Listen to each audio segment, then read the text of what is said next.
I decided to, quit the corporate life and a lucrative career in banking to go all in on trying to build Gongcha. A funny story was that the CEO asked me to see him and say, "Which bank are you going to?" I went, "Actually, I'm not going to a bank." "So what are you doing?" "I'm off to do bubble tea." And he thought I was absolutely insane. Yeah, that's where it all started. This is Martin Barry, founder and chairman of Gongcha Global. He's the brain behind the company's global expansion, growing it from a regional favorite into one of the biggest brewers in the business. What started as a small tea shop in Taiwan in 1996 has now become a bubble tea empire with over 2,000 locations across 30 countries. When you're struggling to want to start a business, you think you have to invent the next light bulb. If you're waiting for the right time, it's never going to come. It never feels comfortable to make the step from getting a salary every month to then going and becoming an entrepreneur. And you need to take the leap of faith and you need to just go for it. There are 3 numbers to watch out for in Gongcha's story. 1996, the year that Wu Zhenhua, Gongcha's original founder, opened his first tea shop. 2.5 million, the amount spent by Martin to open his first 5 stores in Korea, expanding the business into its 5th market. And 578 million, the company's system-wide sales in 2024. This is Founder Effect.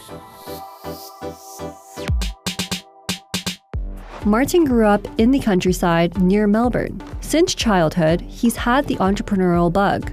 We didn't necessarily have a lot of money, so probably one of the funny stories was it was coming Christmas time and we had these trees just that were around the property that we lived. And so I quickly mocked up a little ad and went to the local grocery store and stuck a sign up saying Christmas trees for sale. And some guy turned up and I think was a bit shocked at a 10-year-old boy meeting him at this location with a saw in his hand. So I think I got $10 for selling him a Christmas tree that was publicly owned on the side of the road.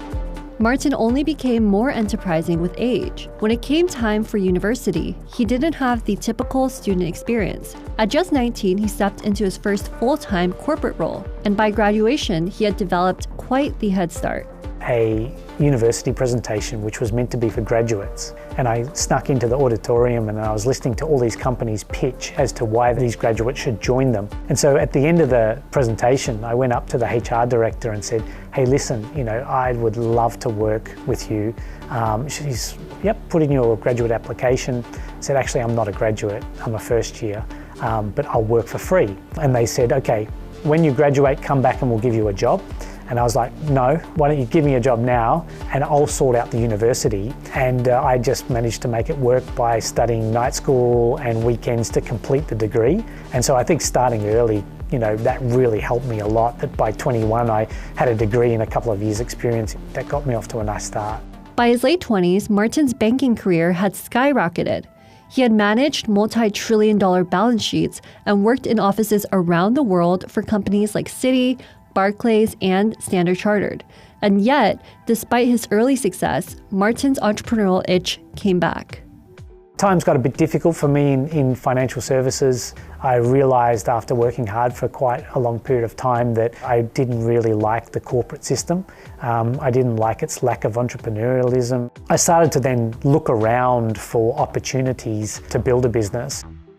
Martin experimented with a few business ideas, but it was in January 2011, here at Singapore's VivoCity shopping center, that he discovered the next chapter of his life.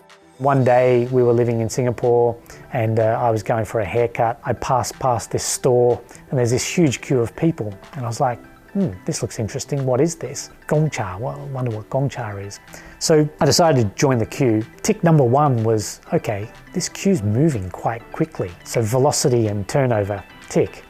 2, I get through the queue and I was quite surprised to see that actually the store is quite small.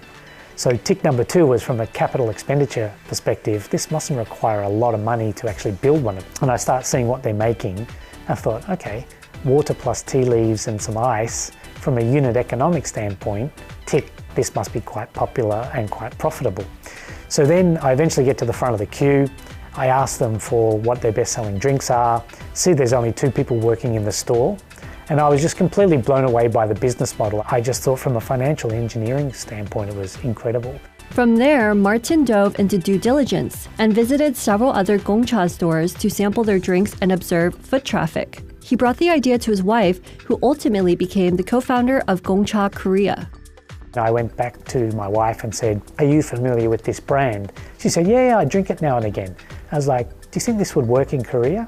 She said, "Actually, you know what?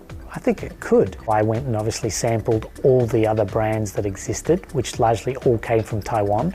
So I had a huge amount of conviction that Gongcha was the best tasting and had the best ingredients.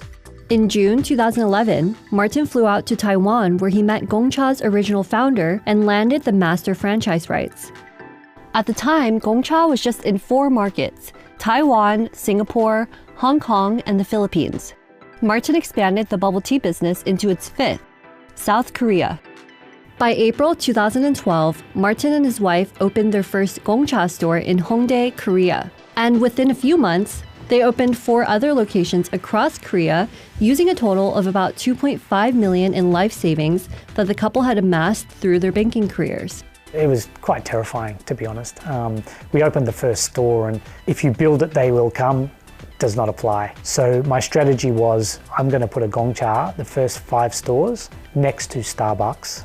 And if I can get 1 in 100 people that are going into Starbucks to come and try a Gongcha, then I've got a business. Thankfully, social media was just starting to sort of kick off then. So people would post it on Facebook, post it on Instagram. Come 3 months into it, we were getting queues on a weekend that sometimes were like 250 people deep. And it was just manic. Then ironically, I was working behind the counter of one of the stores, and I said to my wife, I said, "Why is there 2 older guys in suits sitting in the front of our store? That's not our demographic." Eventually they came up and introduced themselves, and they were representing one of the top 3 department stores in Korea. And next thing you know, they offered us like 30 locations. In June 2012, Martin signed a deal with Hyundai, which allowed him to open Gongcha locations within their department stores across Korea. This deal was Martin's first big break in expanding the business.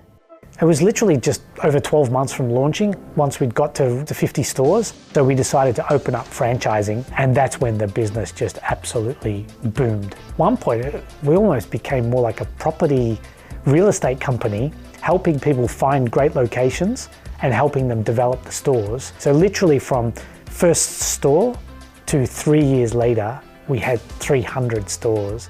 As the business scaled, investors came knocking. In 2014, private equity firm UCK Partners acquired a controlling stake in Gongcha Korea. Then, in 2017, in partnership with UCK Partners, Martin led a reverse acquisition and acquired Royalty Taiwan, the owner of Gongcha. So all of a sudden, it's starting to take off in different markets, which then just fueled the fire for people from the US and all over the world saying, we want to take Gongcha to our market. So then, yeah, we went through a very rapid period of expansion in terms of opening up all new territories, starting to go to the US, starting to go to Mexico, and that's when we started to go from being sort of a regional Asian brand to starting to truly break out with the potential to become a global brand. Today, there are over 2,000 Gongcha stores across 30 countries globally. In 2024, the business brought in over $570 million in system-wide sales. Helping drive that growth is Paul Reinisch, Global CEO of Gongcha Global, a franchise veteran with almost 30 years of experience at brands like Subway and Burger King. Paul first met Martin in an unexpected way. The irony behind how we actually met each other was that I got back involved in sort of running the business again for a period of time. And I was recruiting the CEO of Asia, and you happened to be a referee for that person. Yeah, I know Danny well. Yeah. So that's how we first met each other, wasn't it? I was just fascinated by the business model. You know, I've done this for 30 years in different brands, but Gongcha is great. You know, the simplicity, the quality, the authenticity, and then the opportunity to get scale globally. I thought, well, hey, that is a franchise concept I know I can sell. What started as a reference call became a partnership, built on shared ambition. You know, wouldn't it be nice to take a brand from Asia and truly make it global? And that was something that excited both of us. While Martin helped spearhead the company's expansion, he recognizes that it was a team effort which turned Gongcha into the global brand it is today. I'm just a player in this journey. I didn't create it from scratch. I see myself more of a custodian of the brand, and I want to see this brand go on to much bigger things and truly sort of win one for Asia for a change. You know, this brand changed my life, my family's life. I have a duty to help it realize its full potential, and we're sort of just custodians in the journey of that. In 2019, private equity firm TA Associates acquired a majority stake in Gongcha Global. Martin remains involved as co-founder, chairman, and a shareholder today. The journey from corporate to entrepreneurialism is, I think, 100% of people fantasize about it and very few people actually do it. So I think there's never been a better time for people, and it's never been easier. Once you've got a well-baked plan, it's never going to be perfect, then it's time to just go for it and don't look back, you know, and have that fear of failure in your head because it'll drive you to finding ways and solutions to make it work. But yeah, if you aspire to be an entrepreneur, there's no time like now. Today, Martin is building a new venture, Be Me Wellness, a supplement brand, and he runs Launcho Ventures, an AI venture studio. He also has a strong passion for racing and does so professionally alongside his son.